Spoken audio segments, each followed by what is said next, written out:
Hi students, तो मैं आप लोगों को कराऊंगा example number 4 chapter 7 PNC class 11th maths का। ठीक है, अब एग्जांपल्स जो है वो क्या है, find the number of different signals. तो हमें क्या फाइंड करना है, number of different signals find करने हैं that can be generated by arranging at least 2 flags in order one below the other on a vertical staff if 5 different flags are available। मतलब question का मतलब ये है, आपके पास कितने फ्लैग्स हैं, 5 फ्लैग्स हैं। ठीक है, और आपको क्या बनाना है, देखो क्वेश्चन में क्या बनाना है, number of different signals that can be generated by arranging, मतलब नंबर ऑफ डिफरेंट सिग्नल्स, आपको नंबर ऑफ डिफरेंट सिग्नल्स बनाने हैं। ठीक है, क्या बनाना है, नंबर ऑफ डिफरेंट सिग्नल्स। कैसे बनाने हैं, बाय अरेंजिंग एटलीस्ट 2 फ्लैग्स। कैसे अरेंज करके, कम से कम आपको 2 फ्लैग्स लेने हैं। ठीक है, कम से कम ये लेना है, 2 लेना है। यहीं पे ही इंपॉर्टेंट पॉइंट है, यहीं पे ही हमें क्वेश्चन को लॉक करना है।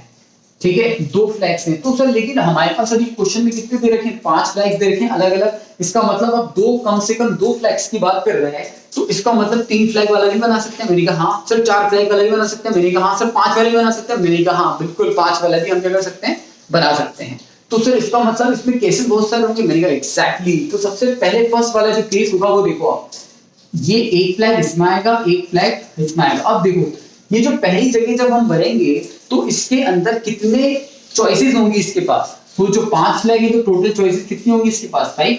अब इसके पास कितनी चॉइस बचेगी, 4। दोनों को मल्टीप्लाई करेंगे तो कितना आ जाएगा, 20। आई बात समझ में। अब हम केस नंबर 2 जाते हैं। केस नंबर 2 में हमने क्या ले लिए, 3 फ्लैग्स ले लिए, 1 2 3। अब इसके पास कितनी चॉइसेस है, वही 5। और इसके पास कितनी चॉइसेस होंगी, 4। और इसके पास कितनी होंगी, 3। तीनों को मल्टीप्लाई कर देंगे तो कितना आ जाएगा, 60। वेरी सिंपल, आई बात समझ में। उसी तरह से हम क्या लेंगे, केस नंबर 3 लेंगे। केस नंबर 3 में क्या हुआ, देखो केस नंबर 3 में कितने फ्लैग्स होंगे, 4। 1 2 3 4। इसके पास कितनी चॉइसेस, 5। इसके पास कितनी चॉइसेस, 4। इसके पास 3 और इसके पास 2। इन सबको मल्टीप्लाई करेंगे तो 120 हो जाएगा। उसी तरह से हमारे पास कौन सा केस होगा, लास्ट में केस होगा हमारे पास 4 केस। और इसमें वही चीज 5 के 5 फ्लैग्स के बना सकते हैं। तो यहाँ पे जब हम बनाएंगे 1 2 3, ये 1 2 3 5, तो इसके पास कितनी चॉइसेस होंगी, 5। इसके पास 4, इसके पास 3, इसके पास 2, इसके पास, सबको मल्टीप्लाई करेंगे तो 4 into 20, यहाँ तक तो हो गया था 66, सॉरी 120, तो ये भी कितना हो गया, 120 आ जाएगा। आई बात समझ में।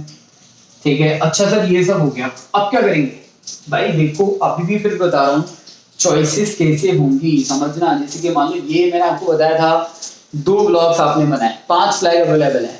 ठीक है, जैसे कि मानो ये हमारे पास जैसा आप बहुत सारी चीजों समझ सकते हो, 2 है और 5 चीजें आप उसमें पुट कर सकते हो।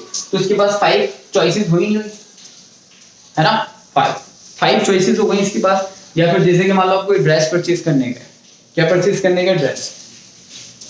5 तरह की डिफरेंट तरह की ड्रेसेस है। ठीक है, अब आप क्या हो, जैसे मान लो 2 बहनें हो, तो पहली बहन के पास चॉइस दी पहली बहन को, तो उसके पास कितनी चॉइसेस मिलेंगी, 5। अब पहली बहन ने 5 में से कोई भी एक ले ली।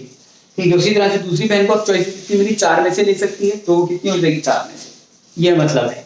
उसी तरह से 3 बहनें हो जाए, ठीक है, 4 बहन हो जाए, 5 बहन हो जाए। क्यों हो जाए, क्योंकि एटलीस्ट 2 वाला केस कर रहा है।